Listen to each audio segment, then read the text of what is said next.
Assalamualaikum warahmatullahi wabarakatuh.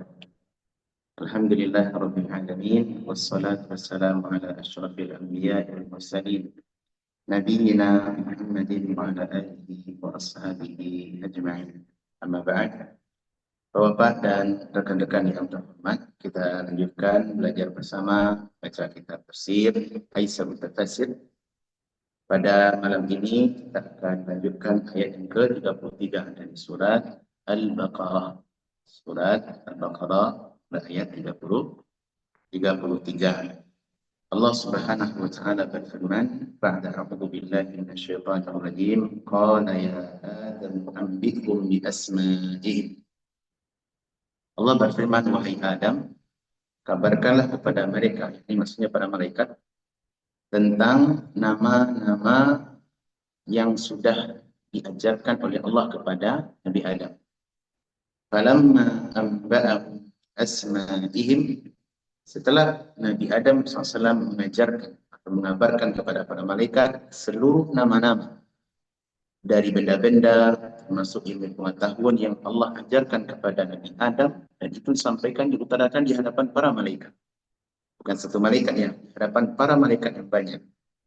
Lalu Allah SWT memanggil, mengikhtab para malaikat. Qala alam aqul lakum. Bukankah aku sudah katakan kepada kalian, inni a'lamu ghaibas samawati wal ardh. Aku itu lebih tahu tentang perkara atau urusan-urusan yang gaib di langit dan di bumi. Wa a'lamu ma tubduna wa ma kuntum taktumun. Dan aku lebih tahu apa yang kalian sembunyikan dan apa yang kalian belum ketahui. Ayat 33 ini teman-teman masih kuat korelasinya dengan ayat sebelumnya. Karena ayat ini adalah bercerita tentang permulaan penciptaan manusia pertama, yaitu Abul Bashar, ayah dari seluruh manusia. Siapa itu? Nabi Adam alaihissalam. Nah, ketika Allah SWT menciptakan Nabi Adam, maka sempat ada pembicaraan atau diskusi tanya jawab antara para malaikat dengan Allah Rabbul Alamin. Di ayat 30 kemarin kita sudah baca, bahwasanya para malaikat bertanya, ataj'alu fiha man yufsidu fiha wa yasfikud dima. Ketika para malaikat tahu Allah akan menciptakan adanya sosok makhluk yang bernama manusia di muka bumi, dan dia nanti kelak akan menjadi khalifah. Kelak menjadi apa? Khalifah. Apa itu khalifah maknanya? Orang-orang generasi atau makhluk yang akan mengurus bumi, yang akan mengatur bumi sesuai dengan syariat dan kehendak Allah Rabbul Alamin. Bukan melakukan kerusakan. Itu tugas khalifah. Dan ini adalah tugas mulia kedua yang dipikul, dibebankan oleh Allah kepada manusia setelah tugas yang utama, yaitu tugas ibadah, tugas tauhid kepada Allah SWT. Kalau tugas utama kita apa, Pak? Seluruh manusia, terima kasih. Seluruh manusia tugas utamanya apa? Beribadah hanya kepada Allah SWT semata dan tidak berbuat syirik kepadanya. Wa ma khalaqtul jinna wal insa illa liya'budun. Ini tugas utama, Pak. Dan setelah itu ada tugas kedua. Tadi tugasnya tugas akhirat. Dan sekarang adalah tugasnya tugas untuk mengurus dunia. Apa itu? Allah menciptakan kita sebagai apa? Sebagai khalifah di muka bumi. Tetapi ketika informasi ini sampai kepada para malaikat, lalu mereka bertanya kepada Allah, wahai Rabbku, apakah engkau akan menjadikan, hendak menciptakan mereka atau makhluk yang suka melakukan kerusakan di muka bumi dan candu menumpahkan darah, bermudah-mudahan dalam menumpahkan darah, melakukan kerusakan sifatnya umum, Pak. Apa saja? Kata para ulama, semua kemaksiatan atau hal-hal yang bercanggah dengan syariat Tuhan, maka itu dimaksudkan dengan kerusakan. Dan Allah dan malaikat mengatakan setelah itu mereka juga suka menumpahkan darah. Indikasi manusia itu suka berantem, suka bunuh-bunuhan, suka cari lawan. Ya, ini sifat manusia. Namun demikian Allah SWT menjawab bahwasanya aku lebih tahu daripada apa yang engkau tidak ketahui. Perlu diketahui teman-teman, malaikat bertanya di sini, sebenarnya disebutkan oleh Syekh kemarin, Bahasanya soal di sini adalah soal isti'lam wa iktishafi 'anil hikmah wa laisa min babil ihtiram. Pertanyaan malaikat bukan maknanya protes, tidak. Karena sebagian orang salah faham, malaikat kok protes kepada Allah. Seakan-akan menggugat kebijakan Allah Rabbul Alamin. Tidak. Para ulama tafsir sudah memberikan keterangan tentang ayat ini. Maksud malaikat, pertanyaan malaikat bukan protes terhadap kehendak dan prerogatif Allah, tidak. Tapi lebih kepada isti'lam wa iktishafu 'anil hikmah. Ingin tahu dan mencari apa hikmah, tujuan atas kebijaksanaan Allah dengan penciptaan makhluk baru yang bernama manusia. Karena kalau makhluk diciptakan hanya untuk beribadah kepada Allah, lalu malaikat sudah ribuan tahun Pak, semenjak diciptakan, ya, mereka para malaikat, dan begitu seterusnya mereka dalam keadaan taat kepada Allah Subhanahu wa taala. La ya'sunallaha ma amara. Para malaikat itu tidak pernah bermaksiat kepada Allah. Wa yaf'aluna ma yu'maruh, dan senantiasa continue melakukan apa yang diberitakan kepadanya. Consistent on the way. Kata orang sekarang, ya. Mereka senantiasa setia di atas satu jalan. Itu malaikat. Nah, jadi malaikat bertanya bukan untuk protes kepada Allah, tidak, tapi lebih ingin tahu, penasaran, apa sih hikmahnya? Untuk tujuan apa? Ada nggak tugas lain? Ternyata ada. Ada tugas lain, di mana tugas itu kalau di ayat itu sudah jelaskan, itu untuk mengurus bumi. Dan ini adalah bentuk hikmah daripada kebijaksanaan Allah yang tersembunyi. Kebijaksanaan Allah yang tersembunyi, yang tidak ditangkap oleh para malaikat. Bahwasanya apa? Makhluk yang bernama manusia, ayahnya yang pertama adalah Adam, dan anak cucu keturunannya seterusnya, walaupun mereka memiliki tabiat suka melakukan kerusakan, namun tidak semuanya. Namun demikian, di balik semua itu ada hikmah yang besar. Yaitu apa? Mereka kelak akan mengurus bumi Allah, memakmurkan bumi Allah dengan aturan syariat dan petunjuknya. Benar Pak tidak Pak? Ini hikmah pertama. Coba kalau umpama malaikat Pak. Andaikan malaikat yang diberikan tugas Pak, amandemen untuk mengurus bumi. Kira-kira apa yang terjadi? Ada enggak akhir community Pak? Gimana dah? Andaikan malaikat yang ditugaskan untuk mengurus bumi, ya, dan mereka ada di sini menghuni bumi semenjak fase Nabi Adam mau diciptakan, akhirnya dari diciptakan, ya sudah, malaikat aja di bumi, mengurus bumi, jadi khalifah di bumi. Kira-kira bisa mengurus bumi kan? Nggak bisa kan? Kalau malaikat ada di bumi, dan mereka ditugaskan untuk mengatur kemakmuran bumi, nggak ada raslafan, nggak ada alfur community, ya. Tidak ada restoran, pasar-pasar nggak berbunyi Pak. Nah, kenapa demikian? Karena malaikat tidak punya sisi yang dimiliki oleh manusia. Apa itu? Syahwat, kemauan, keinginan, ya. Malaikat tidak diciptakan punya nafsu, tetapi mereka mempunyai akal. Tidak ada manusia. Dititipkan dua alat, akal dan nafsu. Nah, namun demikian, walaupun Allah Subhanahu wa taala menciptakan tabiat manusia itu suka melakukan kerusakan, dan ada sebagian mereka yang bermudah-mudah menumpahkan darah, membunuh orang lain tanpa kesalahan yang nyata, ya. Namun demikian ada hikmah besar yang Allah inginkan dari penciptaan manusia. Salah satunya itu tadi. Dan banyak hikmah yang lain disebutkan oleh para ulama. Di antara manusia itu tidak semuanya jelek Pak. Setiap ada ribuan orang yang jelek, masih ada 100 orang yang baik. Benar atau tidak? Benar atau tidak? Iya. Tabiat manusia itu asalnya baik, tapi tergantung nanti lingkungan yang membentuk dan ideologi yang mereka dapatkan itu menentukan mereka baik atau tidak baik. Nah di ayat ini teman-teman, Allah Subhanahu wa taala mengajarkan kepada malaikat. Tadi kan malaikat bertanya, apa sih kelebihan Adam itu? Kenapa dia mesti diciptakan? Ya, tujuannya untuk mencari hikmah, bukan untuk protes kepada Allah Subhanahu wa taala. Laisa i'tirad, kata para ulama, ya, bukan untuk protes. Nah, ternyata ketika Nabi Adam alaihissalam diajarkan oleh Allah Subhanahu wa taala ilmu yang belum diketahui oleh para malaikat.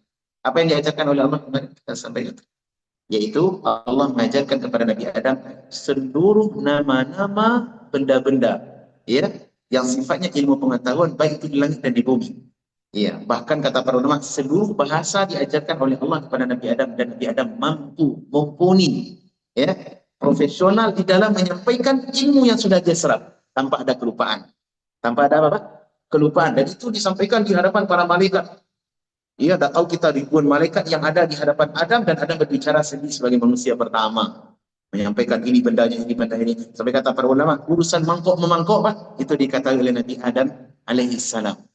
Ya, canggih, luar biasa. Nah,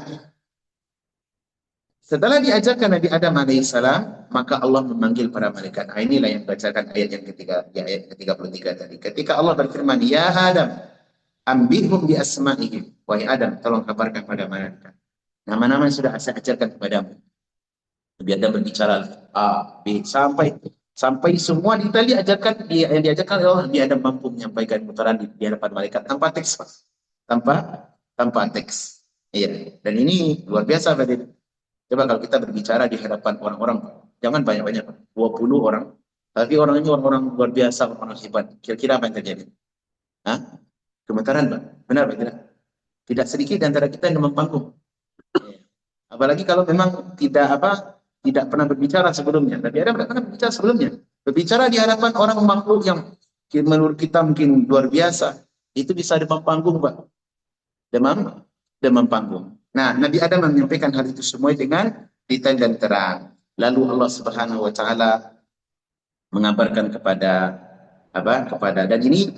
dan ini setelah para malaikat gagal menyampaikan ilmu yang nama-nama yang diajarkan kepada Nabi Adam, dan itu tidak diketahui malaikat tidak mampu menyampaikannya. Lalu Allah mengatakan, falamma amba'hum bi asma'i, setelah Nabi Adam selesai menyampaikan nama-nama ilmu-ilmu yang diajarkan oleh Allah Subhanahu wa taala, lalu Allah berfirman kepada para malaikat, qala alam aqul lakum, bukankah aku sudah sampaikan kepada kalian, inni a'lamu ghaibas samawati wal ardh, aku tahu tentang banyak perkara gaib.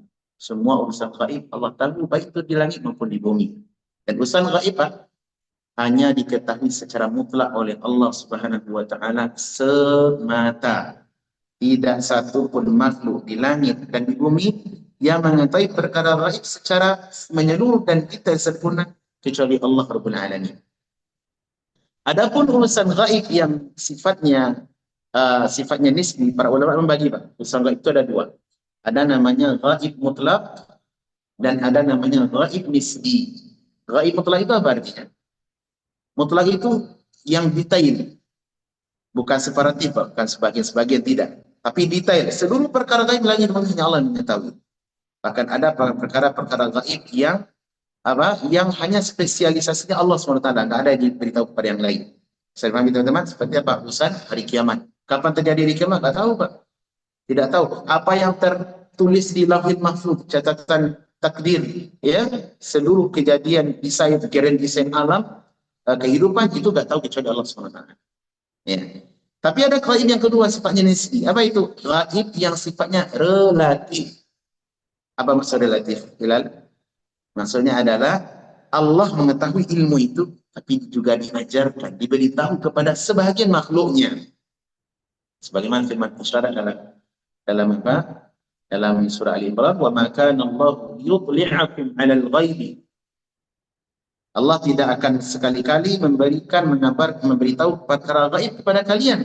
Walakin yajtabi min rusulihi may yasha. Tapi Allah akan mengabarkan tentang sebahagian informasi gaib kepada hamba-hambanya, para rasulnya yang terpilih. Nah, seperti para malaikat dan nabi, Pak, asalnya mereka tidak tahu perkara gaib. Para malaikat, Pak, tidak tahu perkara gaib, kecuali yang disampaikan atau yang diperlihatkan dan diajarkan oleh Allah Subhanahu wa taala. Nah, itu siapa, Pak? Para nabi dan para malaikat. Adapun manusia pada dasarnya tidak tahu apa-apa kecuali yang disampaikan di dalam kitab dan sumber wahyunya. Jadi kalau ada manusia, Pak, mengklaim atau meyakini manusia lain tahu perkara gaib, bisa mengatur urusan gaib, menentukan perkara gaib, maka ini berlebihan. Keblinger namanya. Contohnya apa? Ada orang yang meyakini, si fulan itu Pak Haji itu hebat tuh. Kenapa? Dia tahu tentang meramal nasib masa depan. Nah, gitu. cukup dengan melihat telapak tangan. Bahkan ada yang lagi yang meyakini, oh si fulan bisa mengetahui siapa jodoh si fulan. Kenapa? Karena cukup melihat daripada garis telapak tangan. Ini boleh apa tidak, Pak? Tak boleh. Ini perkara gaib, teman. Tak boleh. Tak boleh di dalam otak kita, di dalam hati kita ada keyakinan seperti ini. Si fulan bisa, walaupun sesalih apapun dia. Iya, mau kiai, mau ajengan, mau ustaz, mau syekh, mau alim, mau siapa saja, nggak boleh keyakinan ini ada di dalam otak kita terhadap seorang, pada seorang. Kenapa? Asalnya perkara itu yang Allah mengetahui. Dan tidak ada yang dipilih kecuali para nabi dan para mereka. Atau hamba-hambanya yang sudah ada deklarasi nas di dalam hal itu. Bisa dipahami teman-teman? Ya, jadi karena ini fitnah kan banyak, Pak. Apalagi di zaman medsos sekarang, ya, berbagai aplikasi dibikin orang-orang untuk untuk meramal masa depan, menentukan rezekimu, ajalmu, kesehatanmu bagaimana di tahun 50 usiamu ke 50. Cek 38 tahun 38. 12 tahun kemudian tentukan nasib, ketahuilah tentang nasib karir dan rezekimu. Dengan apa? Aplikasi, Pak. Tentu banyak yang yang mengikuti aplikasi tersebut. Ini bahagian daripada meramal-ramal perkara. Karena masa depan, Pak, itu perkara gaib. Kata Allah Subhanahu wa taala, "Wa ma tadri nafsum madza taksibu ghada." Di akhir surat Luqman. Tidak seorang pun di antara jiwa, di antara manusia yang mengetahui apa yang akan terjadi besok hari. Lah besok hari, Pak, ditanya nggak tahu kita apa yang akan terjadi. Kalau ada yang tahu kita apa yang akan terjadi, nggak ada orang yang meninggal dengan apa, dengan bencana, dengan tsunami, dengan banjir yang sekarang terjadi di sebagian besar wilayah kita di Sumatera. Semoga Allah menolong saudara kita kaum muslimin. Gak ada yang bisa selamat tuh, Pak. Kenapa? Tahu apa yang tadi bisa lagi. Tapi ini misalnya gaib. Gak ada yang tahu, Pak. Nah, oleh karena itu teman-teman, ini ideologi perlu kita ketahui. Masalah yang gaib. Allah yang mengetahui di langit dan di bumi. Wa a'lamu ma tubduna wa ma kuntum taktumun. Dan saya adalah satu-satunya yang mengetahui apa yang tersembunyi dan apa yang kalian tidak ketahui. Apa yang dalam hati kita, hanya Allah Subhanahu wa taala yang mengetahui. Baik, coba kita simak keterangan Syekh di sini, teman-teman. Kata beliau, ya, ketika menjelaskan makna ambihum bi asma'ihim, qala ta'ala li Adam, ambihum bi asma'i dzalikal makhluqat al-ma'rudah. Wahai Adam, tolong sabarkan kepada para malaikat tentang nama-nama makhluk yang sudah saya ajarkan, saya nampakkan kepadamu tadi. Jadi kata para ulama, gimana caranya Allah SWT? Apakah memungkinkan Allah menampakkan seluruh benda-benda, ya, seluruh benda-benda, seluruh apa saja yang akan terjadi itu diperlihatkan oleh Allah kepada Nabi Adam, kan?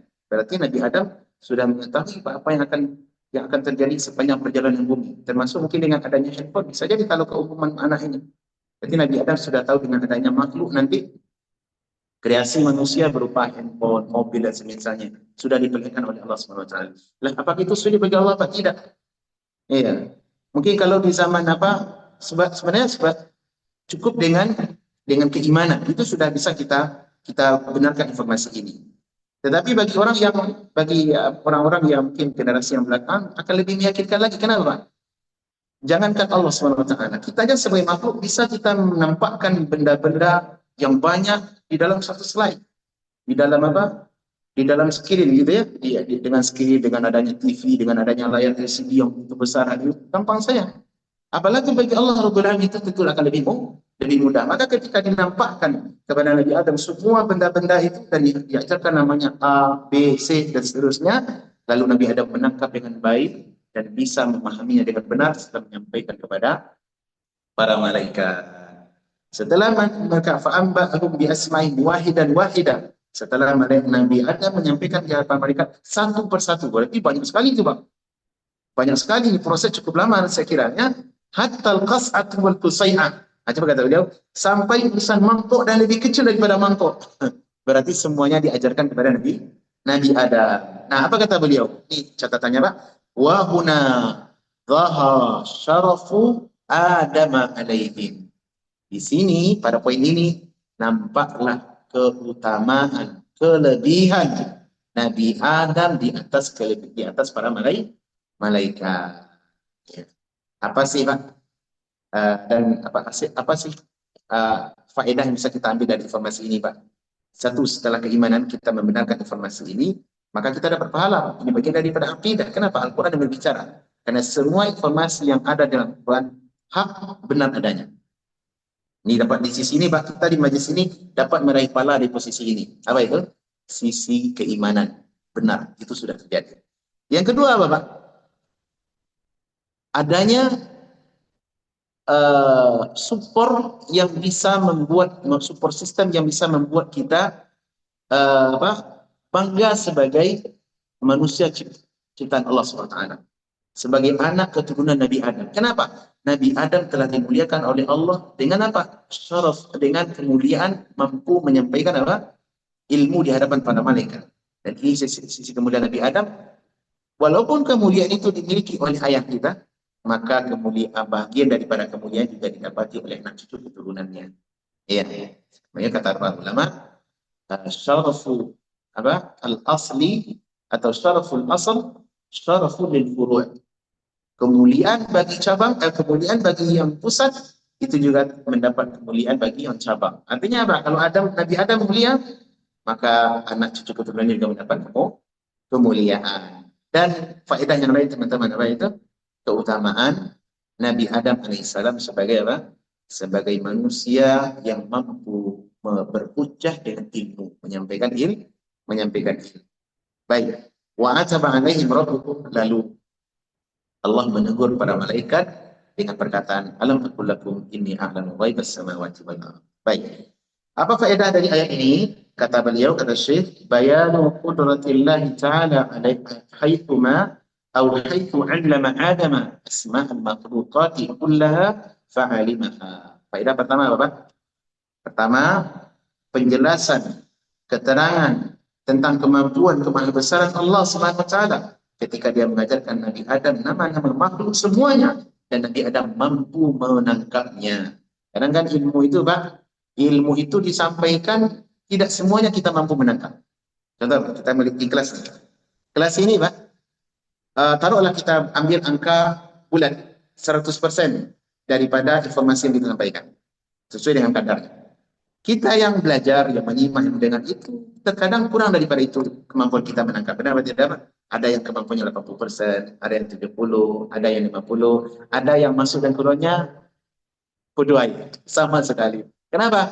Tergantung kemampuan. Nah, adapun Nabi Adam alaihissalam belum memiliki kemampuan 100%. 100% belum mampu menangkap informasi, memahami dengan benar, dan cakap dalam menyampaikan. Itu keutamaan Nabi Adam yang disebutkan di sini. Yang kedua, syaraful ilmi wa fadlu al-alimi al-alim. Kemuliaan ilmu dan kelebihan seorang alim di atas orang yang tidak tahu. Iya, di atas orang apa, Pak? Di atas orang yang tidak tahu. Kenapa? Orang alim, Pak, itu lebih utama daripada orang yang tidak mengetahui. Sampai dalam perkataan para as-salaf, fadlu al-alimi, ya, fadlul alimi wahidin afdalu min alfi abidin. Satu orang berilmu itu lebih utama daripada 1000 ahli ibadah. Kenapa Pak? Karena orang berilmu bisa mengkondisikan, membina, mendidik 1000 orang untuk bisa taat beribadah. Tapi orang ahli ibadah belum tentu mampu untuk membuat apa? Membuat orang-orang bisa membuat seorang yang alim. Iya, terkadang Pak, betapa banyak satu kampung bisa menjadi berilmu, menjadi tahu tentang kebodohan yang berpuluh-puluh tahun mereka lakukan hanya satu kali pengajaran peringatan dari seorang alim. Ini satu kampung, gak ada ustaz, gak ada ahli ilmu yang sampai ke sana. Mereka terjerembab dalam budaya-budaya yang gelap. Ketika datang seorang alim ke sana, satu kampung bisa apa? Bisa mengetahui kebenaran. Maka kata para ulama sepakat bahwasanya satu alim, seorang ahli ilmu yang rabbani, yang bertakwa, yang saleh kepada Allah SWT dan akhlak yang mulia, itu lebih utama daripada orang yang 1000 ahli ibadah, tapi terkadang mereka tidak memiliki ilmu yang memadai. Nah, ini kemuliaan Nabi Adam AS di sini. Beliau bukan hanya sebagai ahli ibadah, tapi juga sebagai ahli ilmu yang luar biasa. Bangga dapat jadi anak cucu keturunan Adam. Bangga Pak. Bangga kita Pak. Saya adalah keturunan keturunan Nabi Adam. Saya ini adalah Bani Adam. Saya ini adalah keturunan daripada anak Nabi Adam alaihissalam. Bukan keturunan selain Adam. Sebab maksudnya keturunan kera ya. Ada orang yang mengklaim manusia itu berasal dari kera. Kemudian ketiga, fadilatul i'tiraf bil ajzi wal qusur. Kelebihan orang-orang atau seseorang yang mengakui kelemahan dan kekurangannya. Ini perlu Pak, sifat ini. Apa itu? Objektif. Kita perlu ketahui. Ketahui kekurangan kita. Dari mana itu kita ambil pelajaran ini Pak? Dari sifat para malaikat. Dia mengetahui, ya Allah, la a'lamu qalu la ilma lana illa ma 'allamtana. Ya Allah, kami tidak tahu ilmu kecuali apa yang telah Engkau sampaikan kepada kami. Berarti apa Pak? Malaikat objektif apa tidak? Objektif itu Pak. Dia tahu tentang keadaan dia. Walaupun malaikat adalah makhluk yang hebat, makhluk yang besar. Tapi sisi ini mereka punya kekurangan. Namun demikian, para malaikat tidak sungkan, tak malu mengakui di hadapan Allah dan juga di hadapan makhluk yang baru, Nabi Adam AS. Kami tidak punya ilmu ya Allah, kecuali apa yang telah Engkau ajarkan. Maha suci Engkau ya Allah, innaka antal alimul hakim. Ya, Engkau adalah satu-satunya zat yang bermanfaat ilmu dan maha bijaksana. Jadi perlu Pak. Ada perkataan yang bagus dari seorang salaf dahulu, rahimallahu mur'an alima qadara nafsihi. Semoga Allah selalu merahmati seseorang, siapapun yang tahu tentang kadar ukuran dirinya. Kalau kita tidak tahu Pak, jangan sok tahu. Ya. Jangan sok tahu. Tidak tahu, belajar. Karena apa? Karena ilmu itu diperoleh dengan apa? Dengan belajar. Jadi antara ilmu adalah, kata Abdullah bin Mas'ud, inna minal ilmi an taqula ma la ta'lam, Allah a'lam. Di antara ilmu adalah engkau mengatakan kepada seseorang apa yang kau tidak tahu. Allah a'lam. Allah satu-satunya maha lebih mengetahui. Itu di antara orang berilmu itu Pak, ciri khas. Jangan malu Pak mengatakan kita tidak tahu. Pak, kalau ditanya oleh seorang, fulan apa hukum ini? Kalau Anda tahu, sampaikan. Kita tahu, sampaikan Pak, apa yang menuntut ilmu. Nabi SAW mengatakan, man katamal ilma aljamallahu binijami min jahannam. Siapa yang ditanya tentang ilmu, kemudian dia menyembunyikannya, man su'ila alimin wa katamat. Ditanya tentang ilmu sesuatu, tentang perkara sesuatu, sementara dia tahu, lalu disembunyikan ilmunya, maka Allah akan mengekang dia dengan kekalan dari api neraka jahannam. Lihat itu posisi itu wajib kita sampaikan. Tapi kalau tidak tahu, jangan sok tahu. Apalagi sebagian orang kadang dia bukan bidangnya, tapi justru berbicara bicara lebih tentang itu, tentang agama.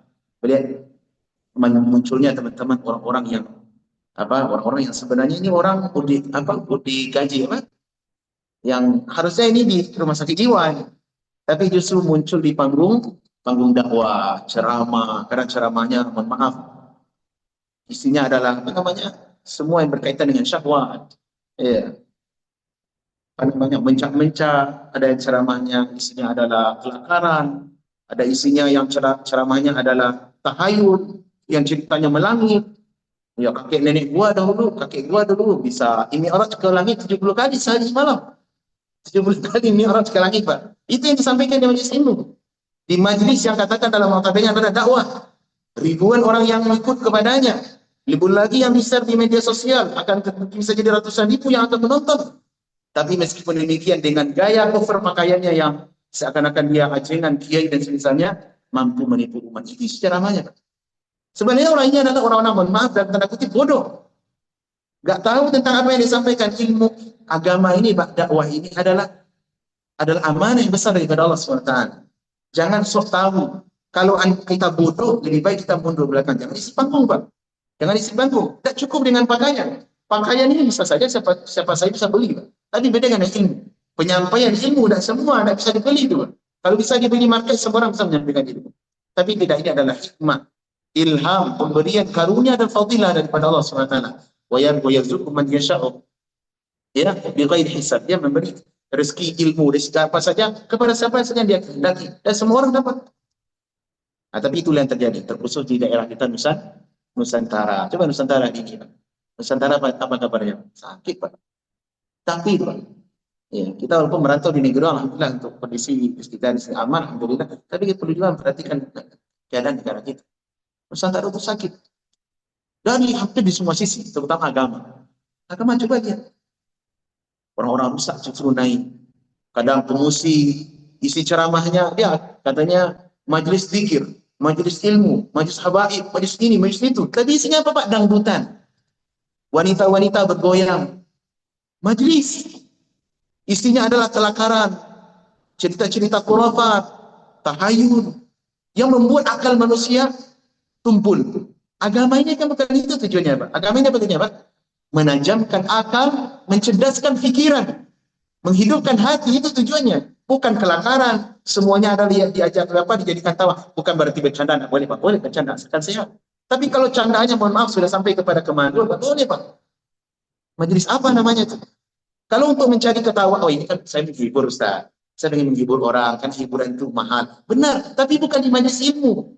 Hiburan orang sudah bisa dapat di mana? Di tempat kerja, di tempat main bola, di lapangan, di luar itu sudah bisa orang mendapatkan hiburan yang cukup. Kenapa harus isi juga mengisi dengan hiburan? Harusnya dengan ilmu.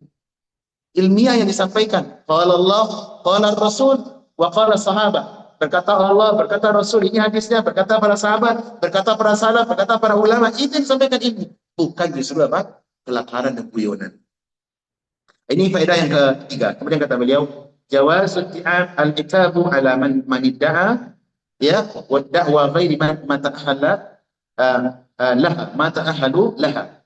Bolehnya menegur seseorang yang mendakwa sesuatu padahal dia tidak punya ilmu di sana, dia tidak punya pengetahuan yang cukup di sana. Kata seseorang mendakwa dirinya A, padahal kenyataannya adalah bukan demikian, maka perlu kita menegur, bukan seperti itu fulan.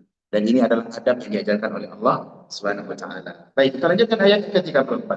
Wa in qulna lil malaikati isjudu li Adam sajadu illa iblis. Nah, setelah para malaikat dengan Nabi Adam usai dan jibat, lalu Allah berfirman, dan ingatlah ketika kami berkata kepada para malaikat. Apa kata Allah? Usjudu li Adam. Wahai para malaikat, sujudlah kepada Nabi Adam. Ada apa? Ini adalah sebuah perintah setelah adanya kenyataan. Iya, realita yang bisa diakui dengan akal sehat. Bahwasanya apa? Nabi Adam punya fadilah, keutamaan yang tidak dimiliki oleh para malaikat. Apa itu? Syaraful ilm. Kemuliaan dengan ilmu. Dengan ilmu. Kemuliaan dengan ilmu. Lalu Allah perintahkan, wahai malaikat, para malaikatku, sujudlah kepada Nabi Adam. Apa sikap malaikat Pak? Fasajadu, semua mereka segera sujud. Huruf fa di sini kata para ulama tafsir seperti dalam Safwan At-Tafsir dikatakan, fa di sini memberi faedah cepat.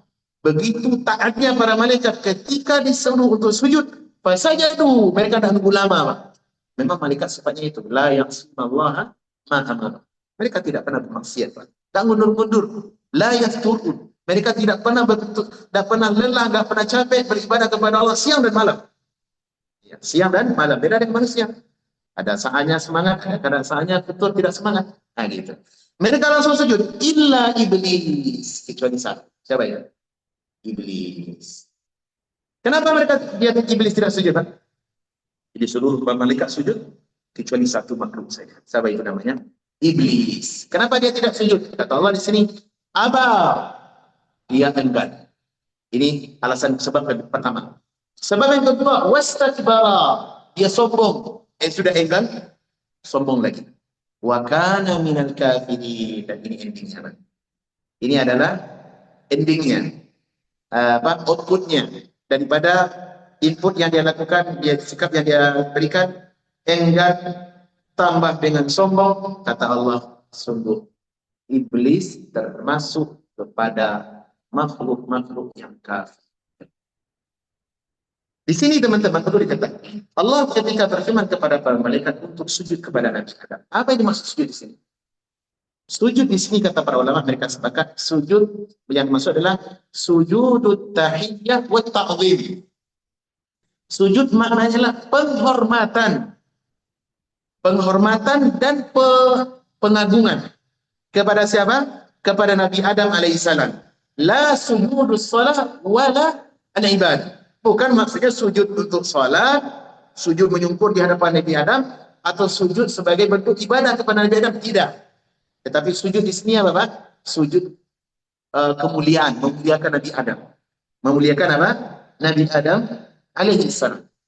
Dan ini juga sebagaimana keterangan yang kalau boleh kita tambahkan dari keterangan Al-Imam Ibnu Katsir rahimahullah. Ketika belum menafsirkan ayat ini dalam tafsir Al-Quran Al-Azim, beliau mengatakan bahwasanya sujud di sini adalah sujud tahiyyah, penghormatan, tasyrif wal ikram, memuliakan dan mengakui kelebihan Nabi Adam alaihissalam. Kemudian para malaikat menghadap kepada kepada Nabi Adam dan mengakui kelebihan Nabi Adam alaihissalam. Bukan maknanya sujud sujud menyungkur di Nabi Adam, tidak. Kenapa, Pak? Karena sujud yang sifatnya ibadah, sifat yang sujud meletakkan dahi kita di bawah di hadapan yang kita sujudkan, itu tidak boleh sekalipun tercecah kecuali hanya kepada Allah Subhanahu wa taala. Jadi boleh dikatakan teman-teman, sujud di sini maksudnya adalah tahiyyah, ta'dhim, pemuliaan, atau bisa jadi permana pengakuan. Karena mengakui ini kan tidak mudah, Pak. Sebagian orang susah untuk mengakui kelebihan kawan. Benar atau tidak? Benar atau tidak? Susah. Itu di seluruh lini dan sektor. Iya. Kalau ada kawan kelebihan, berat untuk kita mengakui. Karena masalahnya, masalah kelebihan itu, Pak, memang tidak semuanya di atas garis yang sama. Ada yang lebih kelebihan rata-rata 80 km per jam. Ada yang kelebihannya 100 km per jam. Ada yang kecerdasannya IQ-nya mungkin 5,6. Ada yang lebih daripada itu, ada yang 100. Itu urusan Allah SWT, Pak. Kenapa? Karena itu bagian daripada takaran yang Allah berikan kepada manusia, satu dengan yang lain berbeda-beda. Inilah indahnya kehidupan, Pak. Dan sifat mengakui kelebihan teman, kelebihan orang lain, kelebihan makhluk lain daripada kelebihan kita, ini adalah sebuah akhlak yang mulia. Dan inilah yang diperintahkan kepada Nabi Adam, kepada para malaikat untuk Nabi Adam alaihissalam. Saya paham, teman-teman? Nah, adapun iblis, tidak, dia tidak mau punya sifat ini, Pak. Justru dibalas dengan sikap enggan. Dan itu bahasa kita dicongkak lah, Pak. Masa saya mengakui? Nah, itulah bahasa kita namanya pendekatannya. Masa saya mengakui Nabi Adam? Siapa dia orang baru di sini? Gitu. Kadang kan kita susah, Pak, menerima kedatangan new member, ya. Benar, ya? Kalau ada pasukan baru, atau pemain baru, Pak, di berbagai kancah, terkadang jarang kita melihat, sedikitlah melihat orang yang lapang dadanya. Kalau melihat ada, Pak, pemain baru, kemudian permainannya spektakulernya lebih hebat, Pak. Sepak kerjanya lebih oke daripada kita. Maka di sana dilihat siapa diri kita yang sebenarnya. Di semua sektor, termasuk pekerjaan, saya kira juga sama. Kita udah pemain lama, biasanya kerja udah 20 tahun nih. Ternyata ada anak muda yang datang baru masuk, kerjanya bagus, disiplin, ulet, tekun, tambah lagi kemampuan capability-nya mengambil pekerjaan dan amanahnya bagus, tinggi. Kemudian kemampuan bahasanya menjelaskan pekerjaannya di hadapan direktur atau atasannya itu lebih daripada kita. Di sini diuji, Pak. Diuji ke lapangan dada kita. Orang yang hebat, orang yang cerdas, dia akan lapang dada mengakui sebenarnya lebih baik daripada saya. Walaupun saya senior, walaupun saya lebih lama berjuang di bidang pekerjaan ini, di bidang dakwah, di bidang pengajaran, di bidang itu. Ketika ada pemain baru datang, di sini baru diuji siapa saya dan siapa Anda. Senior, kata senior itu mulia. Saya sering sampaikan di kelas-kelas yang kalau saya bimbing kawan-kawan, kata senior itu, Pak, kata senior itu adalah kata yang mulia. Tetapi kemuliaannya datang kalau dari bawahan kepada senior, dari junior kepada senior. Ini senior saya, mulia. Tapi kalau senior itu datang dari mulut kita sebagai senior, itu adalah nada kesombongan. Benar betul? Benar betul? Ini senior nih, jangan langkahin saya. Siapa betul? Kata senior itu kata yang perlu kita respect. Tapi kapan? Ketika datang daripada junior. Ini senior saya, bapak ini udah tua, saya berhormati beliau. Tapi kalau senior yang kata itu datang daripada mulut senior itu sendiri, agak bagus. Ada nada keangkuhan. Nabi SAW, beliau adalah senior dalam masalah dakwah. Tetapi meskipun demikian, kadang beliau merunduk di hadapan para sahabat. Bahkan Allah perintahkan dari atas langit kepada Nabi SAW untuk merendahkan dirinya di hadapan orang, yang di hadapan para sahabat. Waqfid janahaka liman ittaba'aka minal mu'minin. Wahai Muhammad, rendahkan saya. Rendahkan saya di hadapan orang-orang yang mencukupi dari orang beriman. Siapa orang beriman maksudnya? Satu. Mana yang lebih mulia? Nabi Muhammad pada paksa. Dia Nabi Muhammad. Mana yang lebih dahulu berkaca dalam dakwah, lebih berilmu dari apa? Lebih berilmu dalam usaha ilmu dakwah. Nabi Muhammad. Mana yang lebih senior? Nabi baru sahabat. Nabi Muhammad, Pak. Tapi meskipun demikian Allah tetap perintahkan dari atas langit. Waqfid janahaka lil-mu'minin. Wahai Muhammad, rendahkan dirimu di hadapan pengikutmu dari orang-orang. Allahu Akbar. Ini sikap Nabi Adam. Ini yang diwariskan oleh Nabi Muhammad SAW, diwarisi sikap ini. Dan akan terus diwariskan oleh orang-orang yang mulia. Ataupun orang-orang yang hina, tidak kepada yang kedua. Sikap yang kedua tadi. Apa itu? Sikap iblis. Aba. Wastakbar. Congkak, enggan lagi sombong. Kenapa, Pak? Pendatang baru. Karena Nabi Adam makhluk baru, Pak. Iblis sudah beribu-ribu tahun menyembah Allah Subhanahu wa taala. Lalu iblis kata para ulama sepakat, seperti juga perkataan Hasan al-Basri, Imam Qatadah dan yang lainnya, iblis adalah makhluk yang taat kepada Allah Subhanahu wa taala. Taat kepada Allah. Tapi karena hasad yang ada di dalam hatinya, dia justru keblinger, lupa dengan dirinya, dengan sejati tentang dirinya. Makhluk taat iblis dulu.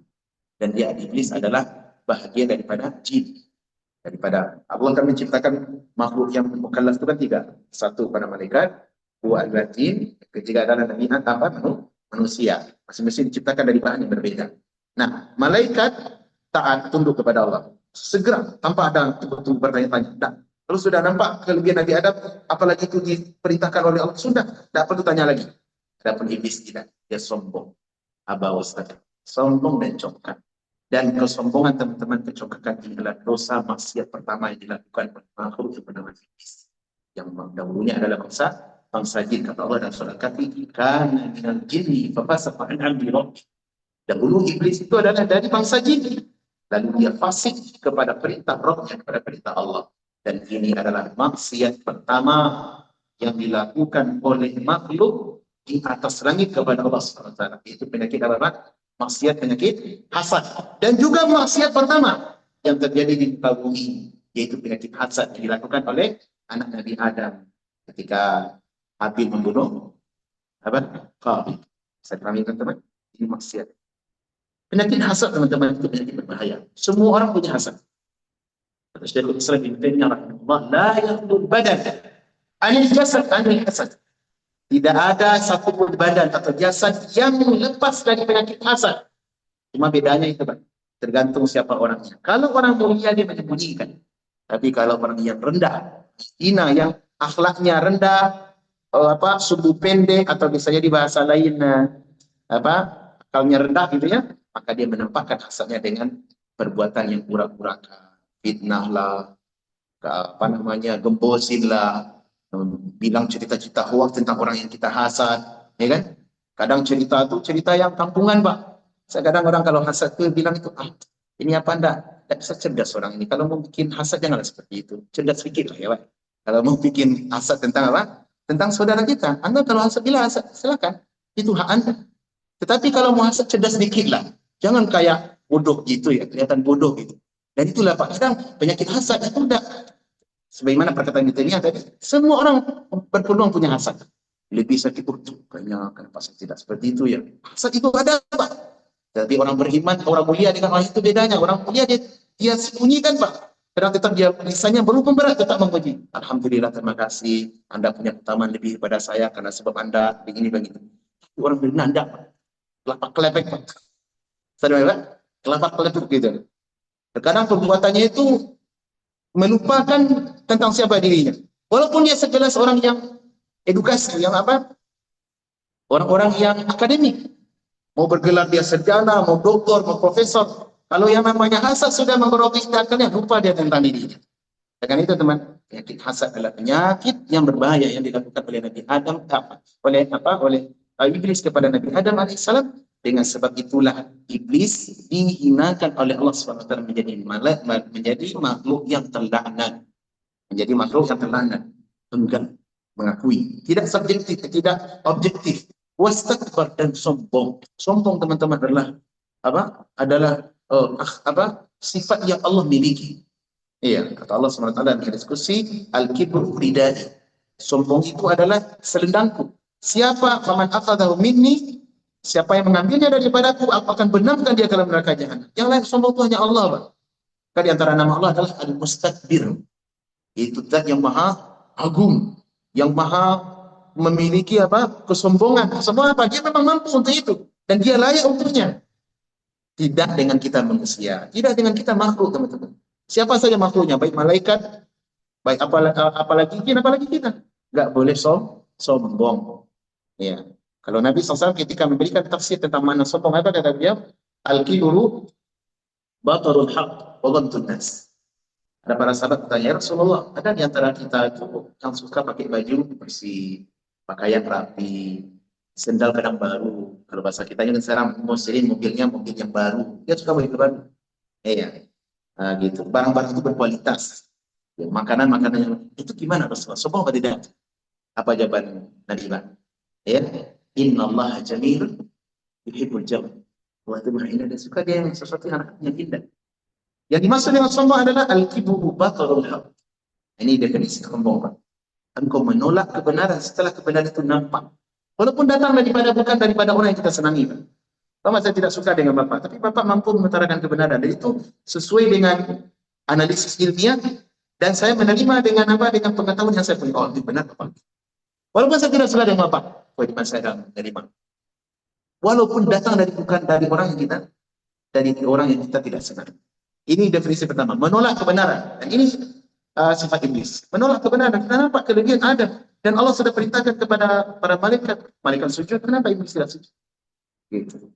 Kemudian sifat semua yang kedua definisinya adalah batarul apa? Anas. Engkau meremehkan orang lain. Karena kelebihan dunia yang Anda miliki. Televisi, kelebihan kekuatan, kelebihan follower, kelebihan harta, kelebihan jabatan yang lebih tinggi daripada saudara kita. Artinya meremehkan orang lain. Ya, maka ujung daripada perbuatan ini, wa kana minal kafirin, iblis resmi termasuk makhluk yang kafir. Di mana iblis tinggalnya? Kalau sudah kiamat hari di mana iblis tinggal? Kan udah kafir, tinggalnya di mana kira-kira? Apartemen. Di neraka, Pak. Kok ragu, Pak? Di neraka. Lihat ini. Karena itu dua penyakit ini teman-teman harus kita hindari dan kembalilah kepada sifatnya ayah kita Adam alaihissalam. Di mana dia adalah hamba yang tawadu, walaupun cakap di dalam menyampaikan ilmu, tapi tidak sombong di hadapan apa? Di hadapan makhluk-makhluk. Nabi Adam tidak secara malaikat. Walaupun dia punya kelebihan di sisi itu. Malaikat, saya kau dah tahu nih. Kemudian kita tidak tahu, enggak ada itu malaikat. Nabi Adam, tawadu. Dan juga tidak mencela iblis.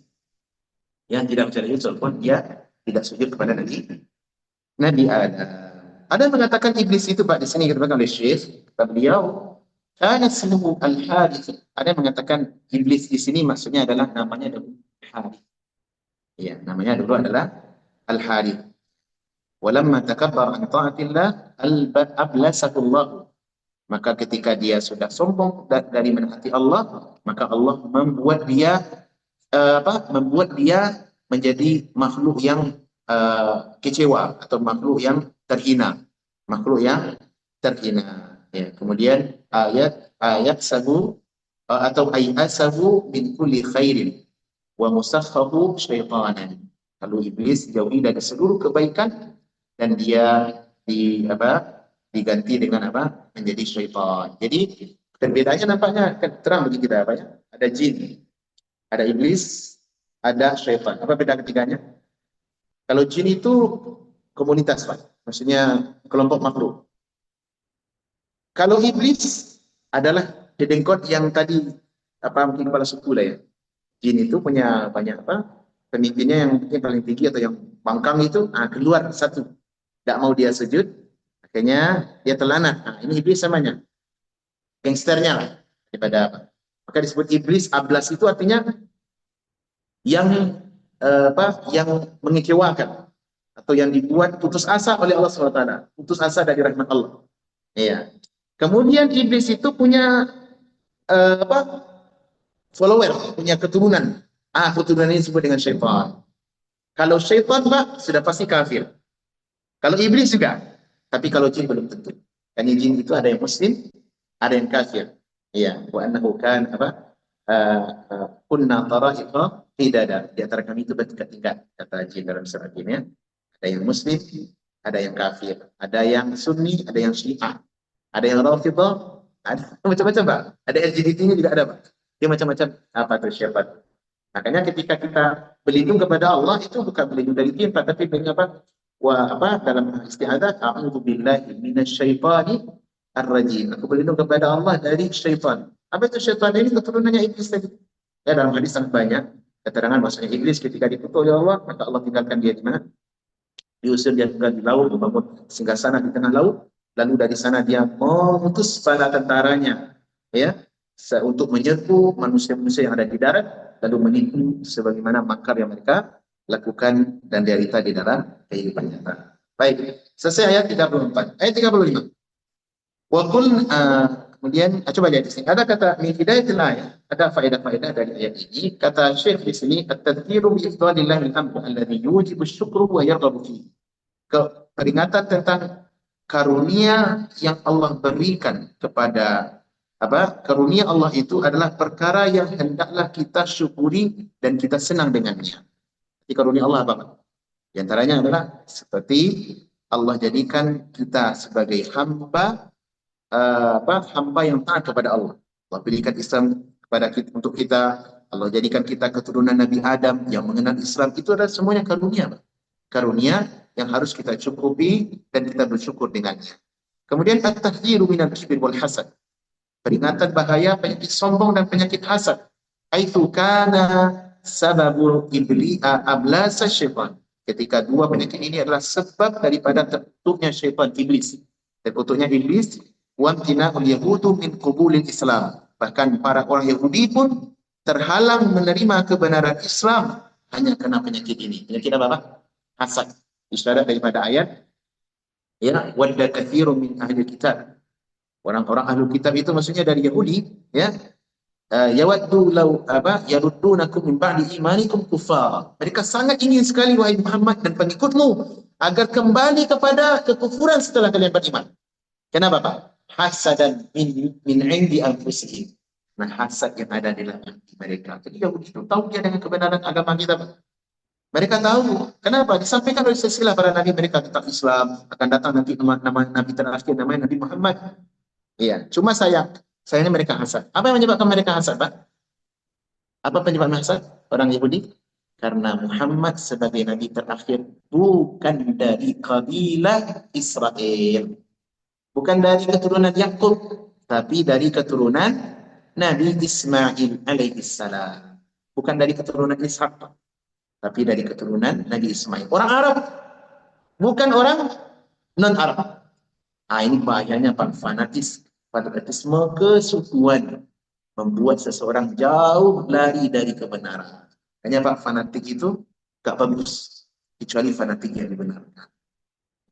Fanatik benar dibenarkan apa? Fanatik dengan kebenaran itu boleh. Tapi kalau fanatik dengan kesukuan, fanatik dengan bahasa, fanatik dengan negeri, ya, sehingga membuat kita menjadi sombong, menjadi congkak, hasad, ini tak boleh.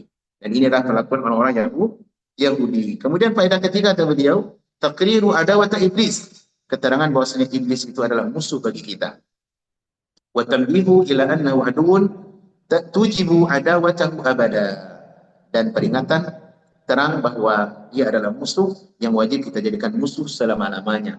Isyarat daripada ayat Al-Quran, inna syaitana lakum aduun fattakhidhuhu aduwwan. Wahai orang beriman, syaitan itu adalah musuh bagi kalian. Jangan jadikan sekali-kali dia teman, tapi tetapkan dia sebagai posisi musuh di hadapan kita. At-tanbihu ila anna ilal ma'asi ma yakunu kufran aw yakunu ila al-kufri. Sekadang sebagian maksiat bisa membuat seseorang kafir atau paling tidak pos yang mengantarkan seseorang kepada kekufuran. Benar atau tidak, Pak? Hasad itu, Pak, kibir. Dia termasuk sombong itu, hasad sombong itu penyakit hati, Pak. Dia bukan orang yang hasad sombong terus kafir, belum tentu, Pak. Belum tentu. Cuma itu bisa menjerumuskan seseorang kepada kekafiran atau minimal pos yang mengantarkan seseorang kepada kekafiran. Contohnya iblis. Ketika hasad sudah menguasai dirinya, lupa dirinya, Pak. Walaupun dahulu dia adalah hamba yang saleh, hamba yang taat kepada Allah, ahli ibadahnya, Pak.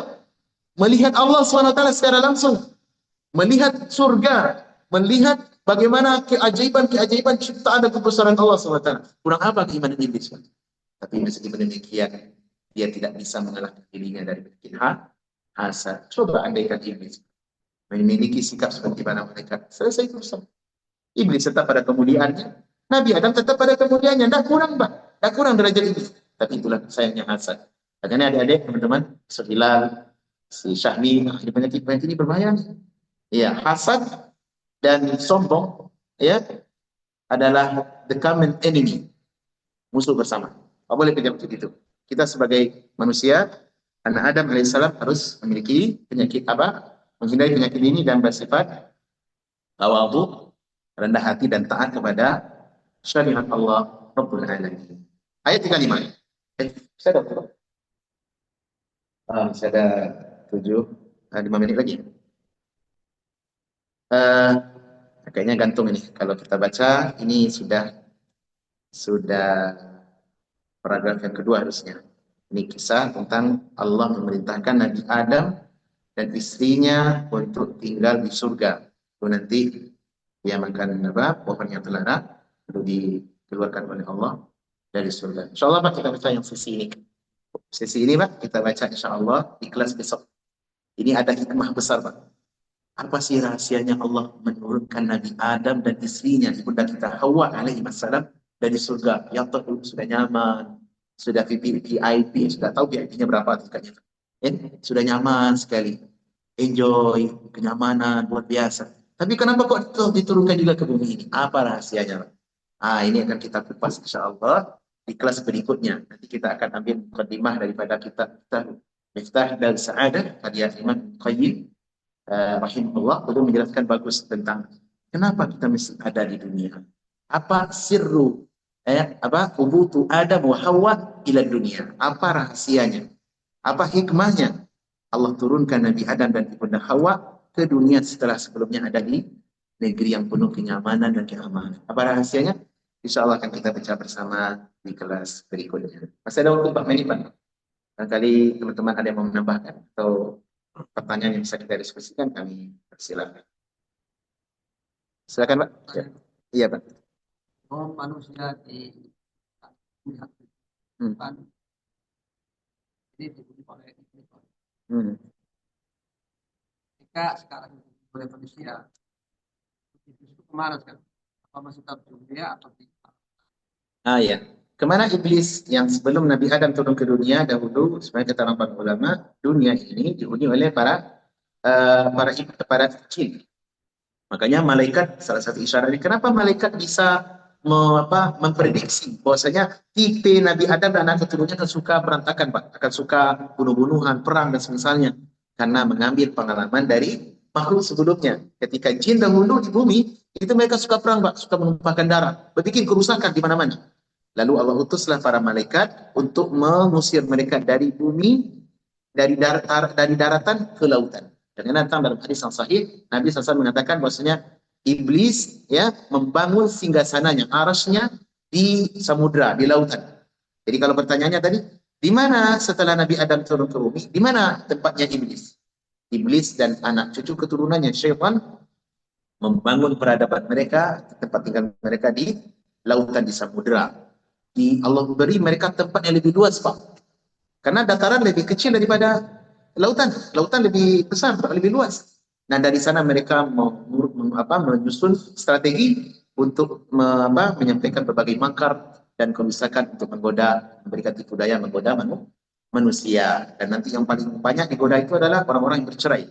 Ini zina, ini khamar, ini bermaksiat, ini dosa. Nah semuanya ada laporan tuh kepada iblis dari murid-muridnya atau dari anak-anaknya syaitan. Dan yang paling dihargai nanti diberikan kalau penghargaan adalah orang yang mampu, wahai bosku, komandanku, kaptennya, saya sudah berhasil hari ini membuat cerai si fulan dengan fulana. Sudah talak dia, suami istri yang sah, talak. Sini. Kata iblis, kamu berhak mendapatkan penghargaan, reward, best reward for you.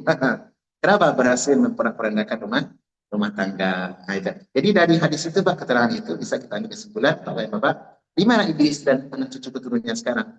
Tinggal sebelah Adam ditinggalkan bumi. Jawabannya adalah di tengah lautan yang luas. Oleh karenanya lautan itu kan mengerikan, Pak. Lautan ngeri apa tidak? Ngeri, Pak. Iya, mengerikan sekali lautan itu. Kenapa? Karena di sana anak jin, di sana syaitan dan dedekotnya iblis ada. Dari sana mereka membuat seluruh makar. Grand design mereka makar-makar seluruh bentuk kerusakan yang dilakukan oleh manusia di muka bumi, Pak. Yang pada dasarnya manusia itu baik adalah buah daripada grand design iblis dan syaitan keturunannya. Nah, gitu. Nah, dari sanalah di sana mereka tinggal. Jadi kalau ada umpama ya, Pak, ya, seperti keyakinan orang ada penampakan-penampakan di laut atau seperti di Indonesia di tanah air, semoga Allah perbaiki keadaan mereka, saudara kita yang meyakini masih ada kudu meyakini adanya penunggu laut, adanya ratu pantai selatan, adanya ratu Roro Kidul, yang nanti dibayangkan seakan-akan dia kan seperti film tuh, Pak. Dibayangkan pakai kereta kencana ya dari tengah laut, harus diberikan sesajen setiap tahun. Ya itu di Rapantura ke apa Pak, ke arah ke Surabaya itu masih ada keyakinan-keyakinan itu. Luar biasa. Dan itu diperingati setiap tahun.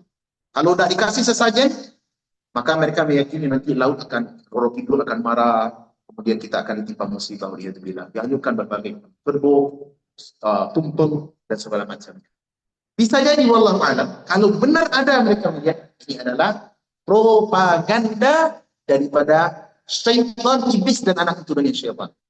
Oleh karena itu, teman, mudah-mudahan pesan ini sampai kepada saudara kita yang masih mengadopsi keyakinan ini, yang masih memiliki ideologi yang rusak seperti ini, dan masih terus di atas agama budaya, meyakini adanya penguasa laut, maka mudah-mudahan Allah berikan hidayah kepada mereka. Ketahuilah tidak ada penguasa langit dan bumi kecuali Allah Rabbul Alamin. Untuk apa kita ucapkan Alhamdulillahirabbil alamin setiap salat kita? 17 kali saja semalam. Harus ada implementasi yang benar dari ayat ini. Tidak ada penguasa langit dan bumi. Bumi termasuk laut, Pak. Termasuk samudra itu bagian dari bumi itu. Yang menguasai satu-satunya Allah SWT. Iblis hanya bisa mendesain, membuat makar, membuat rencana, bisa, Pak. Iya, tetapi iblis tidak mampu memaksa manusia untuk ikut kesesatan. Gak bisa. Gak bisa. Seperti orang jual produk, Pak. Iya, Pama Abu Afkari jual produk pada saya, Pak Ustaz. Saya ini ada produk ini, barang kualitasnya A. Padahal yang Bapak jual B. Itu kan iblis seperti itu, Pak. Ini sebagai pendekatan saya, Pak. Bapak bisa memberikan informasi kepada saya sedetail mungkin. Sebagus gaya bahasa Bapak mendekorasi. Wih, bagus Pak Ustadz, barang ini langka, tidak ada lagi dijual, ini dalam rangka acara ulang tahun kami, perusahaan kami ulang tahun, hari ini offer untuk Pak Ustadz, yang sebelumnya mungkin 10.000 rial, sekarang menjadi 1.500 rial saja Pak Ustadz. Enak, nyaman memakainya Pak Ustadz. Kalau dicicip juga manis Pak Ustadz. Kabarnya langka, cuma tinggal sedikit, stok terakhir untuk Pak Ustadz. 1.500 saja. Saya mendengar ucapan Bapak, ya, itu apakah Bapak bisa memaksa saya berbagi? Gak bisa. Ya namanya orang jual produk hanya bisa menawarkan offer ya offer. Tapi tergantung saya. Mungkin saya tidak butuh, saya tidak butuh barang. Demikianlah pendekatannya lebih kurang kepada propaganda iblis. Iblis dan syaitan hanya bisa memberikan produk, menyampaikan apa? Oh, zina itu enak, khamar itu nikmat. Di antara sekian minuman yang benar-benar menghilangkan seluruh keluh kesah dunia, hanya khamar satu-satunya. Itu hanya makan iblis, Pak, syaitan. Bisa. Tetapi tergantung kitanya sebagai muslim. Kita kan punya standar, Pak. Ada ayat-ayat yang kita punya dari Islam. Khamar itu kata ada ayat dalam Al-Quran haram. Kenapa Anda masih cicipi?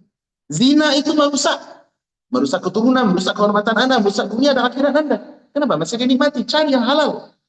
Cukupkan dengan istri Anda, jangan cari yang di luar. Walaupun ada tawaran-tawaran murah. Jadi tergantung, iblis tidak bisa maksa, Pak. Syaitan tidak bisa maksa, cuma bisa offer, menawarkan produk. Tergantung sikap siapa yang membeli atau tidak. Bisa dipahami, teman-teman. Nah, oleh karena itu, kita sebagai muslim, ya, yang terbaik adalah berjalan di atas koridor syariat agama kita. Ini halal, ini haram. Dan yang haram itu sedikit loh, Pak. Yang halal itu sembuh apa? Bahasa orang Minang pada sambu ada. Banyak yang halal, tapi justru karena pandainya iblis menawarkan produknya, offernya bagus, akhirnya yang haram lebih banyak dicicipi oleh manusia dan tidak cukup dengan yang halal-halal saja. Semoga Allah Subhanahu wa taala memberikan saya semua taufik untuk konsisten di atas jalannya sampai ajal sampai kita. Allah taala alam.